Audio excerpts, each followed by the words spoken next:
I'm here today with Wade Eldridge.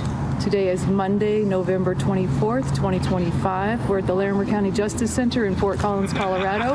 And I'm here to ask Wade Eldridge what just happened in Judge Lynch's courtroom. Well, we had a hearing on our motion to suppress evidence. Basically, we were saying there was, let me give you a little more background.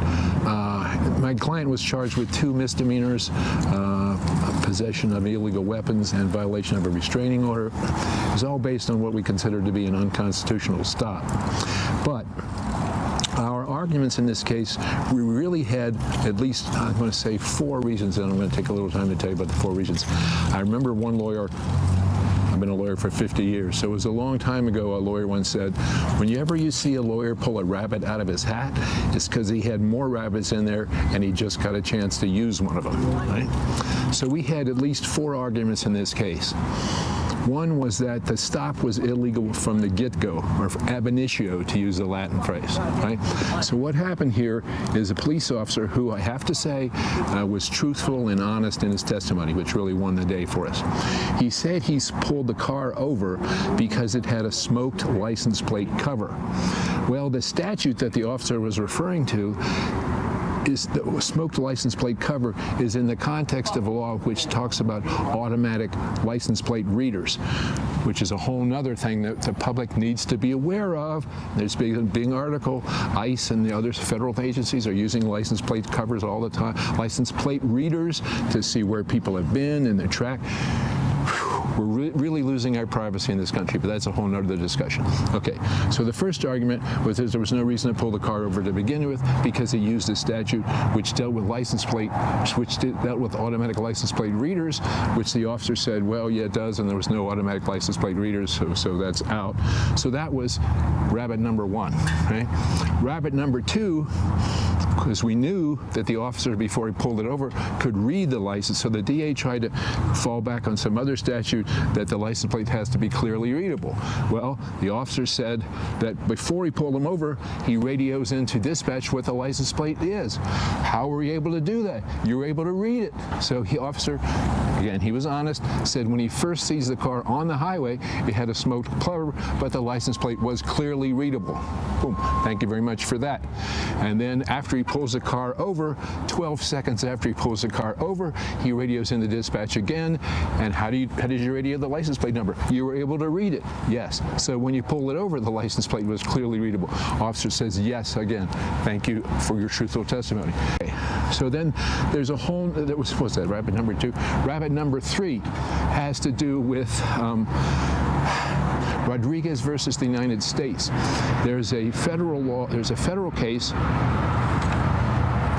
say 2015, Rodriguez versus the United States, in which Mr. Rodriguez had some kind of traffic violation, and they pull him over, or I think his car's already on the side of the road. Anyway, they keep him there longer than investigating the original careless driving. They keep him there for the sole purpose of bringing in a drug dog to run around the car, you know, and alert, and then he gets prosecuted. Supreme Court says no. Supreme Court of the United States, no, you can't do that. You can't prolong the original mission in order to run a drug dog.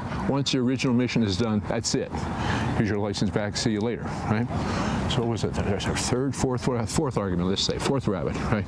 That to stop, you can see on the body cam video, thank goodness for body cams, that the officer, Armillo, is in his car. He's working up the stuff to charge him with a summons for unreadable plate.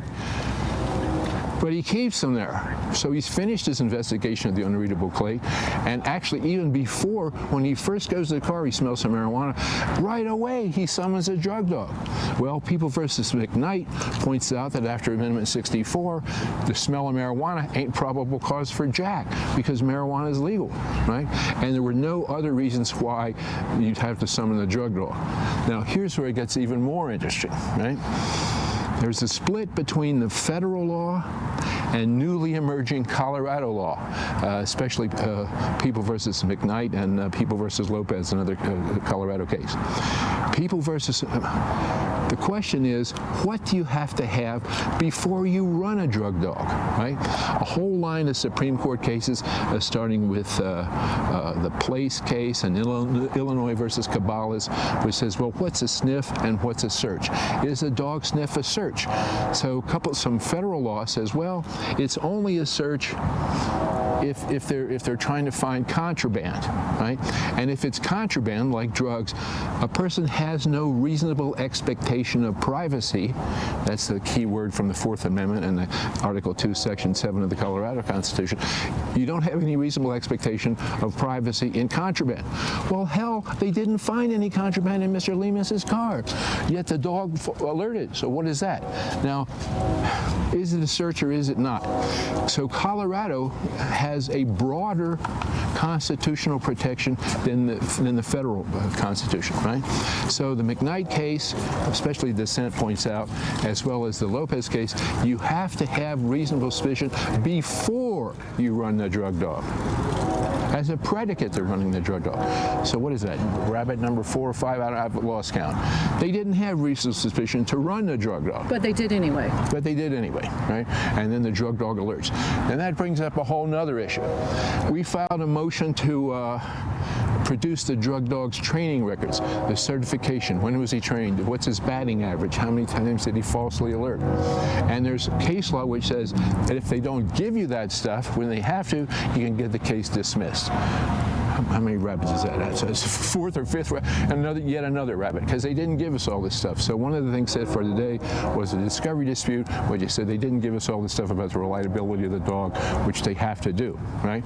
So yet another rabbit, right? So then another rabbit, still after that, is that the dog, a sniff dog, can only provide probable cause if the dog is reliable, right? If the dog ain't reliable, then the alert is not worth crap. Right? Then we had a whole line of questioning prepared for Deputy Reed about the dog and how the dog was trained and how many times it's falsely alerted and all that. Yet another rabbit. We didn't have to use any of those rabbits.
Once again, Officer Armia was just as truthful as the day is long.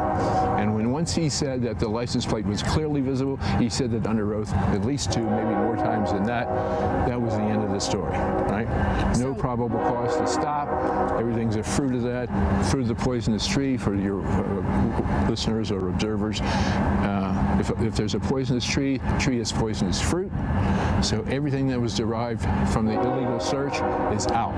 We're going to take a break because it's not an accident that the railroad runs right behind this building, because a lot of people who come in here actually get railroaded. So we're just going to take a moment. Okay. One of the first things you said to me was people who look like me have a more challenging time with getting justice. Is that accurate? Is that close to what you said? That is accurate, yes. What are your thoughts on that? You know, judging from my experience, I am a honorably discharged military decorated veteran, and a combat veteran. I've been overseas, but due to the way I look and due to the way you know, the people I hang around with or whatever, I've had a lot of hard times within the justice system. What would you like people to know about your situation? So you're innocent. You did nothing wrong. You were driving a car in Laramie County. He was a passenger. I was a passenger. You were a passenger. Correct. And similar to a pattern that is happening in Laramie County, just so you know, passengers of cars that get pulled over are often the ones who are ticketed, not the drivers, but they use that as a reason to target people. So you were a target for whatever reason, but this case is dismissed now. Your car, the passengers, the driver of your car did nothing wrong. Correct. But what does this cost you? This has cost me time. It's cost me money. It's cost me time off of work, away from my family. I've had to go to jail because of this and had to spend time there. And even while I was in there, I was never, you know, given a way to speak to anybody for a while I was in there. You know, my kids are nervous every time I go outside. They think I'm going to get arrested. They always look out for law enforcement because they feel like the law enforcement is not there to help them because of everything they've seen. And, you know, just the fact that my family has to live in this, you know, anxiety daily from Boulder County. I've been going through this for almost 3 years now with Boulder and this, and for those last 3 years, my family has had multiple law enforcement showing up trying to cause issues for us, and you know, and it's for 3 years straight it's been going on. So, you know, it's the biggest thing is the kind of PTSD it's caused my family. So. Wade, what would you like to say to people who are watching this? As a criminal defense attorney with, I think you said 50 years as an attorney, what would you like people to know? What's the most important thing they can do to protect themselves from law enforcement officers who have trouble knowing the law or following the law? Never answer any questions. Period. End of story. In this case, one of the other passengers was asked some questions. Where are you going? What are you doing? And the passenger says, "We don't answer questions," which is the best rule. Don't even say. I mean, anything innocuous like what time of day it is, or where you're going, or what are you doing, or how you're doing. Don't answer anything unequivocally. Don't answer anything. And then the other thing, again, I know I'm tooting my own horn here, but hire a lawyer who's not only a good lawyer. I'm not the smartest guy in the room, but nobody outworks me. You know, it's true. I'm still Mr. Lemus. You have no idea how much we put in. I'm going to say 2 or 3 solid weeks of doing nothing, being on the Lemus channel, just working on this case. Because there's, as I said before, there's some fascinating issues here. So, as I said, I think before, whenever you see a lawyer pull a rabbits out of his hat, it's because he had more rabbits in there, and we just got a chance to use them. Yep, and as Wade said, don't say anything. I'm the one that said we don't answer any questions, and that's what saves you. Don't talk at all. And here you are, case is dismissed, no trial, all of that's behind you.